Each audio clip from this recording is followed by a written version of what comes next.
బొమ్మ హెలికాప్టర్ ఎగరడం లేదన్న కోపంతో ఓ పిల్లాడు పోలీస్ స్టేషన్కి వెళ్లిన విచిత్ర సంఘటన సంగారెడ్డి జిల్లా కమ్టీ మండలంలో చోటు చేసుకుంది. వినయ్ రెడ్డి అనే 10 ఏళ్ల పిల్లాడు సంగారెడ్డి జిల్లా కమ్టీ మండల కేంద్రంలో అమ్మమ్మ ఇంటికి జాతరకు వచ్చాడు. తాతతో కలిసి బొమ్మలు కొనడానికి వెళ్ళాడు. జాతరలో 300 రూపాయలు పెట్టి ఓ బొమ్మ హెలికాప్టర్ కొన్నాడు.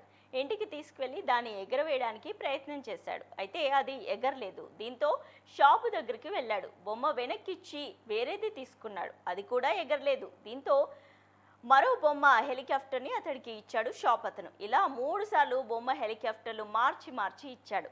4వసారి కూడా తీసుకున్న బొమ్మ కూడా ఎగరలేదు. వినయ్ దాన్ని కూడా వెనక్కి ఇచ్చే ప్రయత్నం చేశాడు. షాప్ అతనికి కోపం వచ్చింది. వినయ్పై కోప్పడ్డాడు. దీంతో షాపు యజమాని తనను మోసం చేశాడని ఆ బాలుడు భావించాడు.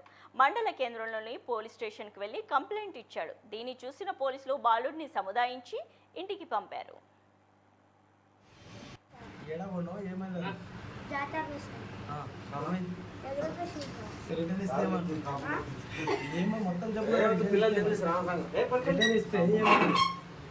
సార్ 3 కలర్లు చేంజ్ చేసి సార్ ఇంకొకసారి రాకన్నారు సార్.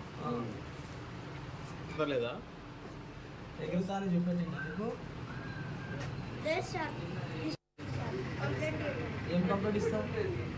ఎగురుతుంది. ఎవరి మీద కంప్లీట్ ఇస్తావు? ఆయన షాపు మీద కంప్లీట్ చేస్తున్నాను. ఫస్ట్ పడినప్పుడు సార్ పైనకి ఎగురుతుంది, మళ్ళీ కిందికి వస్తుంది, మళ్ళీ ఎగురుతుంది.